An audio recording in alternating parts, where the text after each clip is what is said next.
Until the turn of the century, Arizona was a hard-won territory. The obstinate and clever Apache Indians fought continuously against the U.S. Cavalry. Making his rounds, helping friend and enemy alike, this man helped bring peace to the turbulent border state.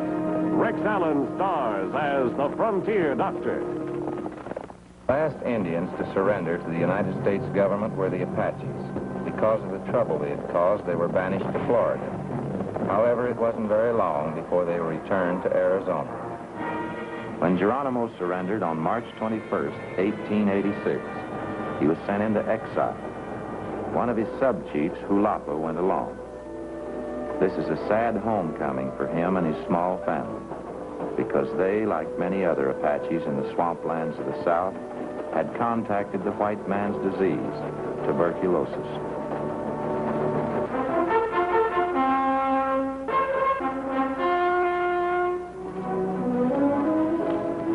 Doctor, I still can't understand why they're shipping him back here.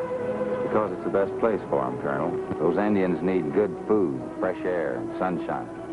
In fact, this Arizona climate's the best cure we know for tuberculosis. I just don't like it. I've fought those Apaches for 20 years, and I don't trust them, sick or well. Where are we going to put them? I've been scouting around since the Surgeon General sent me here, and I've located an unused barracks over south of the munitions shed. I think it'll do for an isolation ward. Very well.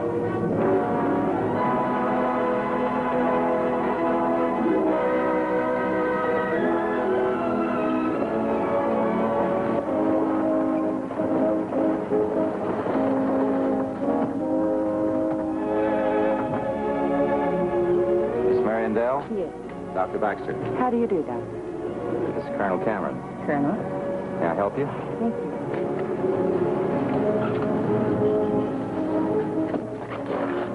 You have a tough trip? You know how sick Indians are. You never know when they're in pain. They're never that quiet when they're well. Dr. Baxter's in charge now. He's not too happy about the sick Indians returning, is he? No, he isn't. Did you bring the medical records? Yes, Doctor, in my luggage. I'll take over here. Why don't you report to headquarters, and after you've freshened up, come over to my office.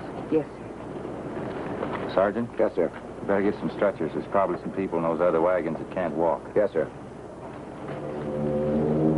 Come on, feller.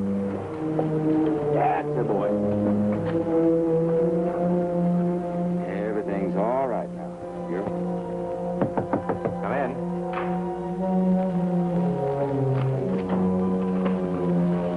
Well, you don't look like someone that had traveled 2,000 miles over a rough road. Well, I still feel like it. I see you've been looking at the records. Yes, I have, and I'm not too happy with what I see. Some of the patients are pretty far gone. Too bad they were ever sent back east. You'd have a tough time convincing Colonel Cameron of that. Sit down. Thank you. I've requisitioned wool blankets and food from the officers' mess. Wait till the Colonel hears about that. Yes, I know. They'll need the best of care. Well, even the Bible tells us what they need is good food and rest and fresh air. Unfortunately, we've learned very little about tuberculosis since that time. Well, I want to get acquainted with my patients. That isn't going to be easy, Doctor. Tell me anything about medicine that is.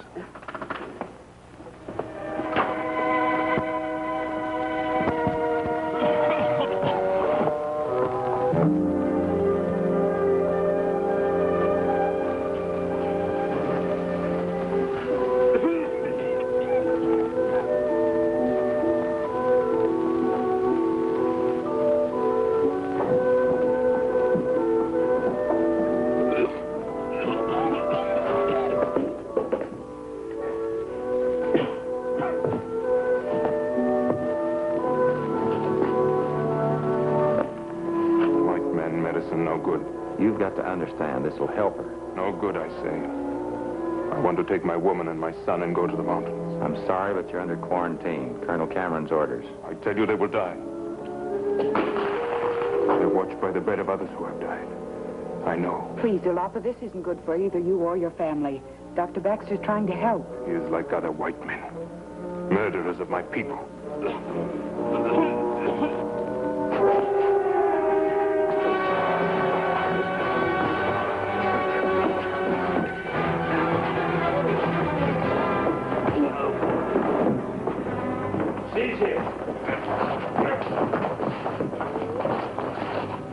Thank heavens you're all right, Doctor. He's too weak to cause much trouble.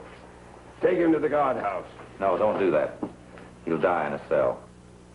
Does it matter? He's just excited. Let's give him another chance. Will you take the responsibility? Yes, sir. All right. But if we have any more trouble here, I'll throw the whole tribe in prison. You two men stay on guard. Doctor, quick. Get me a fresh hypodermic needle.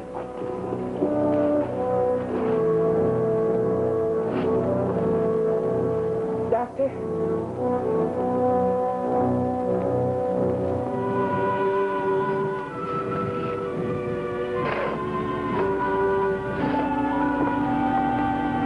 They're at peace, Hulapa.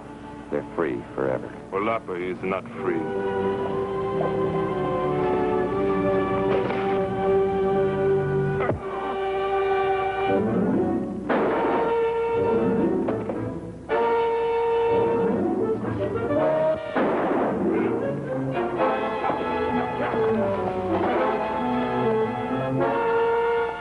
What did I tell you? You can't trust any Apaches, sick or well. Now that Jalapa's on the loose, you know what that means? These hills are still full of renegade Apaches. They'll hide him, help him, maybe even start another Indian war. And it's all your fault. Colonel, Now you listen to me, Dr. Baxter. I'm taking away all privileges from the rest of those sick Apaches. Woolen blankets, food from the officers' mess, sunning themselves on that balcony. From now on, they'll be locked in the barracks with double guards on the doors. And they'll eat Indian rations. Colonel, that'd be deliberate murder. And I don't think the Surgeon General would approve. I don't care what the Surgeon General thinks. This is my post. I give the orders here. And as for you, Sergeant, 2 weeks on bread and water for letting that rotten redskin steal your sidearms. Or would you rather have a general court-martial? No, sir.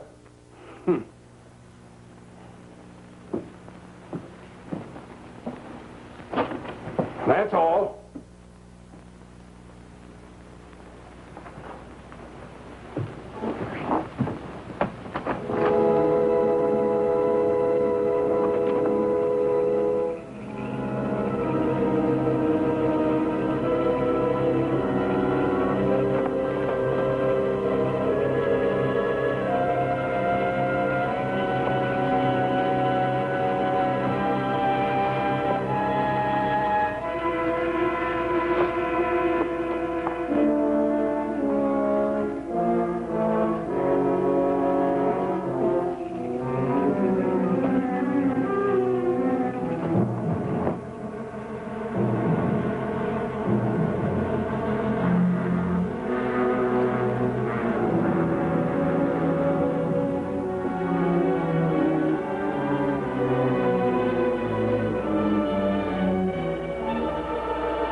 After we found the Colonel's body, we realized that he was only number 1 on Jalapa's list.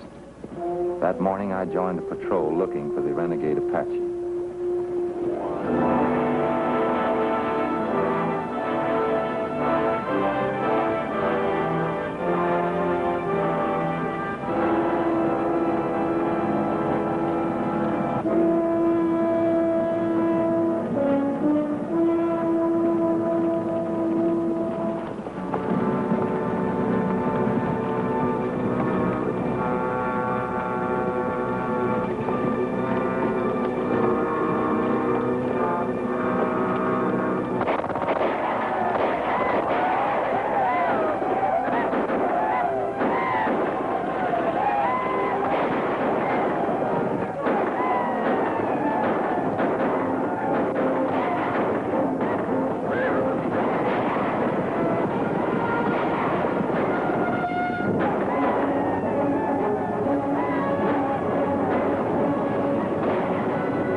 outnumbered.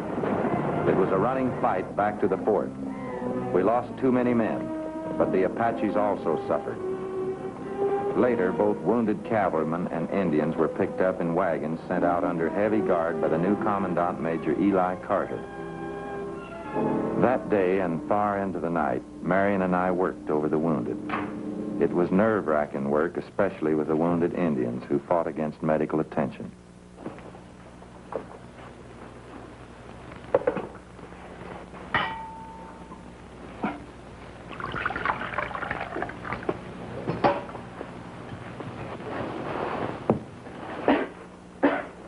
Thanks.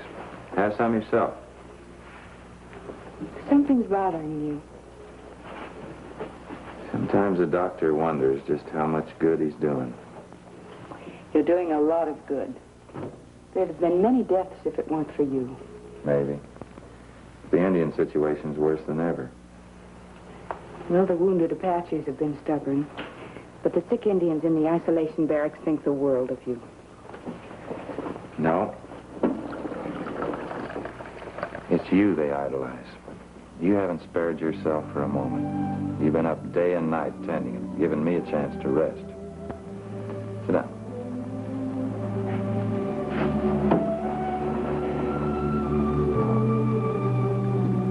Just how much sleep have you had? Enough. Marion, I've been watching you. Your high color and that cough. You ever had any trouble with your lungs? Well, of course not. I just have a cold. That's more than a cold. You've exposed yourself to that disease time and time again. And I don't have to tell you that tuberculosis is highly contagious. Must I remind you, Doctor, I'm a nurse? One of the first things I learned was how to take care of myself. You're a very efficient nurse, and I'm sure you've taken every precaution. However, doctors and nurses have been known to be infected by their patients. Well, that hasn't happened in this case. May I go? Wait a minute. Sit down. Here, finish your coffee. I didn't mean to rile you, but I just thought it'd be a good idea to run some tests on you. That's completely unnecessary. I'm tired. I'd like to go to my room. Wait. You sure you won't change your mind about the test? Then do me one favor, will you? Please stop driving yourself so hard. If you need some help, call an orderly to relieve you so you can get some rest. Or call me. Oh, Doctor, you need your rest more than I do. You're doing too good a job to let anything happen to you. Good night. Night.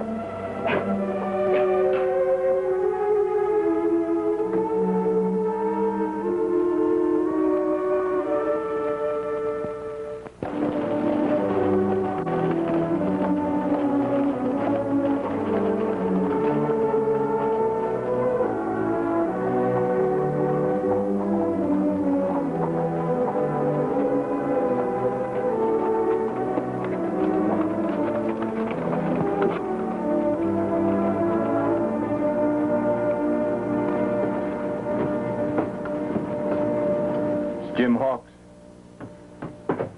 Shot in the back, sir. He never had a chance. Where did you find him?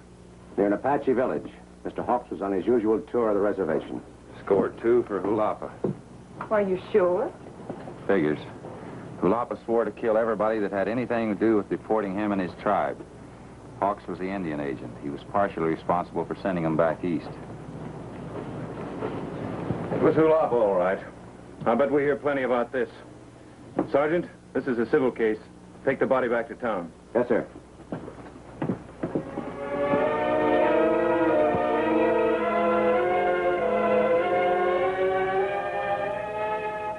The sergeant was right. The whole territory had been aroused by Hulapa's raids. Hugh Patterson, ex-Army scout and Indian fighter, now the territorial delegate to Congress, had been ordered to the fort to conduct an inquiry. Patterson called a conference with the new commandant of the fort and myself. Gentlemen, I moved heaven and earth to have those Apaches deported from this territory. They've always been troublemakers, and now they're coming back, causing more trouble. This has got to be stopped. We've been doing our best, Mr. Patterson. It's not good enough. Have you any idea how I can get to see Hulapa? Maybe. Through the reservation Indians. I'd like to talk to him face to face like I did Cochise and Geronimo. They listened. Circumstances were different then. Cochise was an honorable man. Geronimo was old and tired. Ullapa's bitter. And with a death sentence hanging over his head, he has nothing to lose. Well, I'd like to talk to him. Major, will you have your Indian scouts pass the word? It might drift back to Ullapa's hideout. Yes, sir.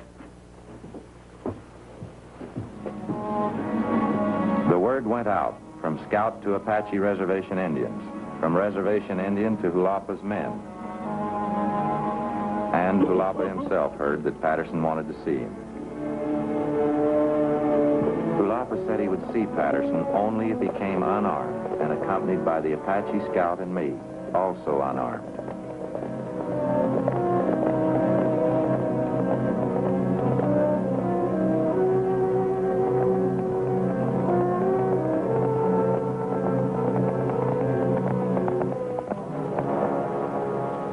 Well, where is he?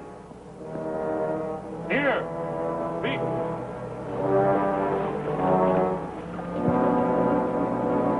These are our terms, Ullapa. Give yourself up now, and you'll get a fair trial. Fair trial from white men? Kill him.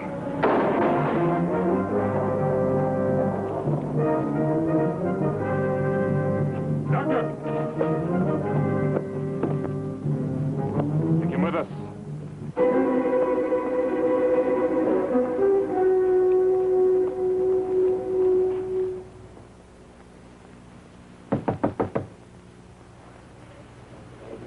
Come in.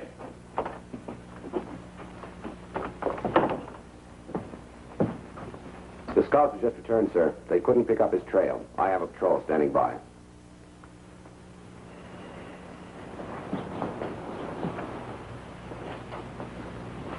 Sergeant? Yes, sir.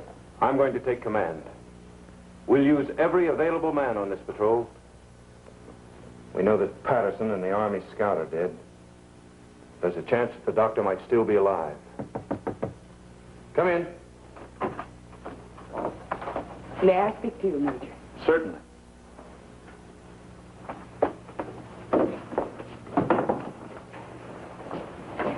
Before you send out that patrol, will you listen to Chiricahua? Why? What does he have to say? That all Apache not same. Like white man, some good, some bad. Chiricahua good Apache. He's very grateful to Dr. Baxter for all he's done to help the sick Indians. Major, if you send out the soldiers, it only means another battle and more bloodshed. Besides, they may not even be able to find Ullapa's hideout. Chiricahua can find it.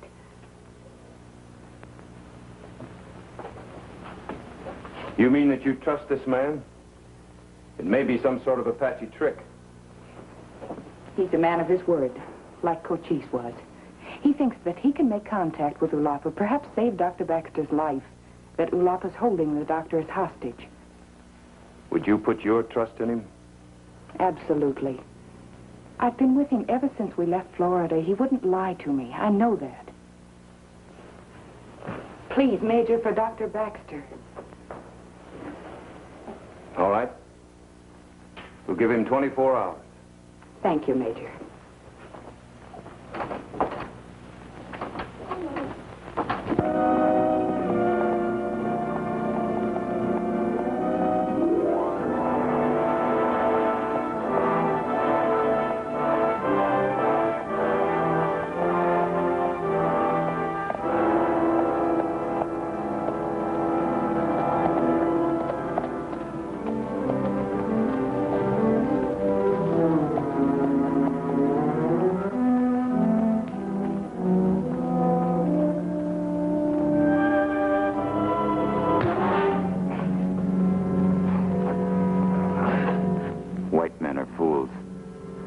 Why do you keep him alive, Ullapa? He will die soon. I want him to suffer as Apaches have suffered.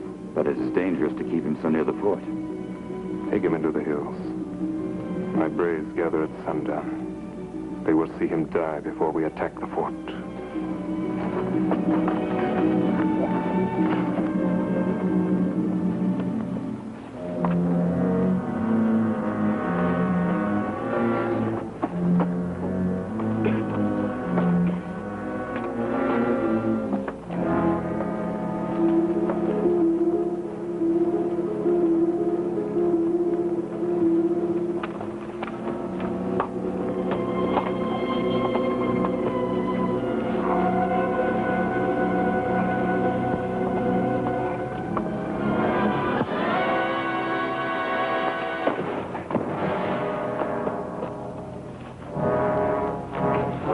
I've kept my word to the white nurse. You're free. Go to the fort. Look out!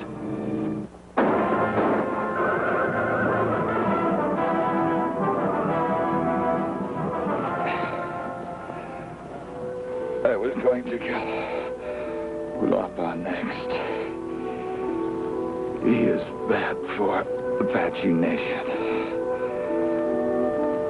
Take my gun, Doctor. Go. He said he was gathering a war party. Where? At Sunset Rock.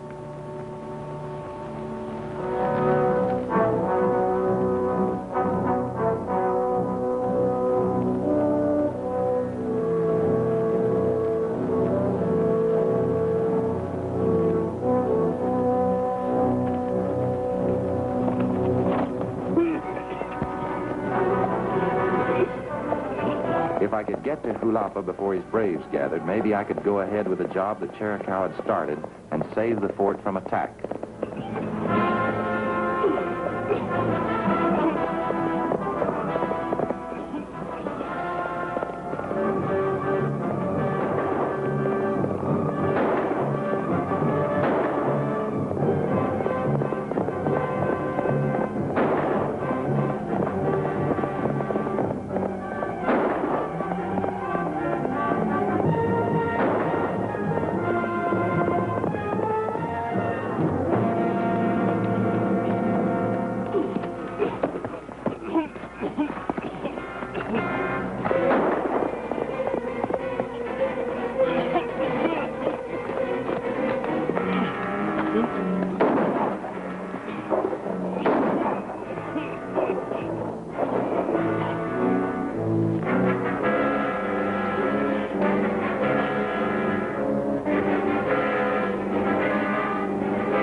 Was dead.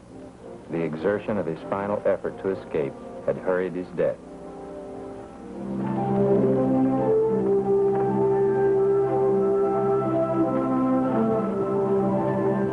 Wait a minute, Marion. You're not leaving on that way. Well, I certainly am. There are more sick Indians to be brought back here. I know that, but you need treatment yourself, and you're going to a hospital. Well, Doctor... Major, this girl needs to stay here and take treatment herself. That's an order, nurse. Yes, sir.